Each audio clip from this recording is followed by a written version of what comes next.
سالومي. جز اللحية واعف الشارب، وانتصبوا فوق جذور الوهم بيارق، وانتعلوا نبضات القلب عقودا وقلائد، ولينحت من دم الليل تماثيل الحب، ولتستأنس هذه الألسن كي لا تلهج إلا باسمي، وليتلاقى المنطق باللا منطق.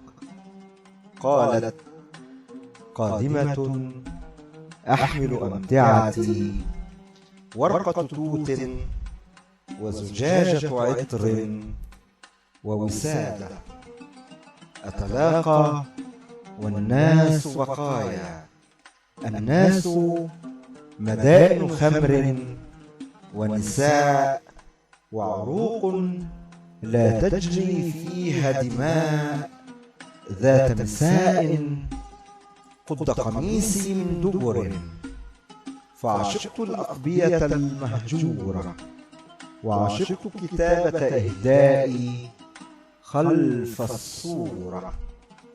فكرت كثيرا أن أغلو هذا القلب المتسربل بالأقنعة المتسربل بالأشلاء، لكني آنست بقلبي ثمة بركان أرهقني.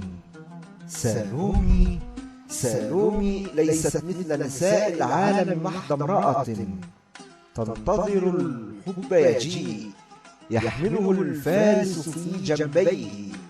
سالومي ليست حلا للجسد الميت، سالومي قنبلة ودماغ أسترسل في ترديد أغاني الحب، وعيونك أضحت قبلتنا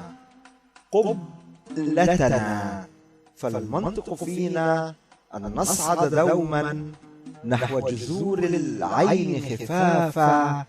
قالت يا طفلا يسعى في دربي، هل تأخذ هذه الوردة تذكارا؟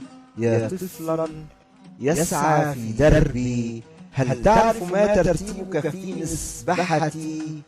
في مذبحتي أنت الأول، أنت الأول بعد الماء. يا طفل الأوحد هذا ثدي، هل تقدر أن تطفئ في صدرك ثدي امرأة؟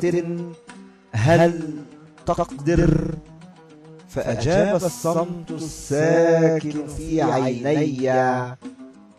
ضحكت فانتفض القلب، التف الساعد حول الخصر يطوقه، بينا ترتعش البالونة شيئا شيئا، تخلعنا أثواب الطهر رويدا، تتهاوى أشرعة الليل نصالا، وخناجر تنفتئ البالونة تسقط أغنيتي صرعى، أجمعها أشلاء وبقايا أشلاء.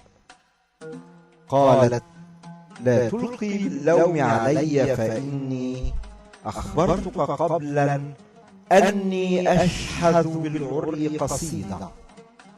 في اللغة المهجورة قالوا زنديق شاعر، من يتغلغل في أحشاء الأمس ينقب عن تلك الأزمنة النورانية. زنديق شاعر، من يلبس جلدا لا يخفي ندبة جرح غائر. والشاعر من يتأرجح بين الصمت وبين الكلمات الفجة.